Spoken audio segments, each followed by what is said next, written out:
ഇന്നത്തെ ഏറ്റവും പുതിയ വീഡിയോയിലേക്ക് ഇവർക്കും സ്വാഗതം. വിവിധ മേഖലകളിൽ വമ്പൻ കളക്ഷൻ നേരിടുത്ത് തുടങ്ങിയ സിനിമയാണല്ലോ പുഷ്പ 2 ദി റൂൾ.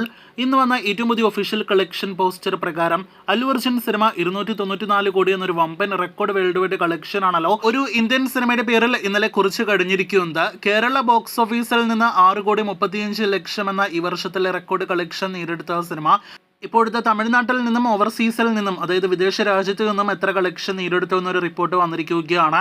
ഒപ്പം ഇന്നത്തെ രണ്ടാം ദിവസത്തെ സിനിമയുടെ കേരള പ്രൈസ് കണക്കുകളും വന്നിരിക്കുകയാണ്. പുഷ്പ 2 തമിഴ്നാട്ടിൽ നിന്ന് മാത്രം ആദ്യ ദിവസം 11 കോടിയിലേറെ ഗ്രോസ് കളക്ഷൻ ആണ് നേടിയെടുത്തിരിക്കുന്നത്.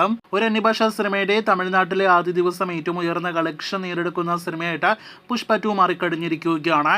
ഇതിനിടയിൽ ഓവർസീസിലേക്ക് വരികയാണെങ്കിൽ നേരത്തെ പ്രേക്ഷകർ അറിയിച്ചതുപോലെ $8 മില്യൺ മുകളിലാണ് ഓവർസീസിൽ സിനിമ കളക്ഷൻ നേടിയെടുത്തിരിക്കുന്നത്. ഓവർസീസിൽ നിലവിൽ ഏറ്റവും ഉയർന്ന FT കളക്ഷൻ നേടിയെടുത്തിരിക്കുന്നത് അതൊരു മറ്റൊരു തെലുഗു സിനിമ തന്നെയാണ്. രാജമൗലിയുടെ പ്രഭാസ് നായകനെത്തിയ ബാഹുബലി 2 എന്ന സിനിമയാണത്. $10 മില്യൺ മുകളിലായിരുന്നു സിനിമയുടെ 2017 ഓവർസീസ് ഫൈനൽ കളക്ഷൻ. ആ കളക്ഷൻ റെക്കോർഡ് ഇപ്പോഴും ഒരു ഇന്ത്യൻ സിനിമയ്ക്ക് ബാലികേറ മലയാണ്. പുഷ്പ 2 ആ റെക്കോർഡ് മറികടക്കാനായിട്ട് കഴിഞ്ഞില്ല. ഇപ്പോഴത്തെ ബാഹുബലി 2 മാത്രമല്ല, കഴിഞ്ഞ വർഷം തിയേറ്ററുകളിലേക്ക് എത്തിയ തളപതി വിജയ് ചിത്രം ലിയോ എന്ന സിനിമയുടെ ഫൈനൽ FT ഓവർസീസ് കളക്ഷൻ ഇപ്പോഴത്തെ അല്ലു അർജുൻ സിനിമയ്ക്ക് പുഷ്പ 2 മറികടക്കാൻ കഴിഞ്ഞില്ല എന്നൊരു റിപ്പോർട്ട് കൂടി പുറത്തു വന്നിരിക്കുകയാണ്.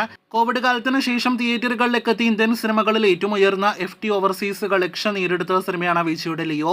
$8.15 മില്യൺ മുകളിലായിരുന്നു സിനിമയുടെ അവിടുത്തെ ആദ്യ ദിവസത്തെ കളക്ഷൻ.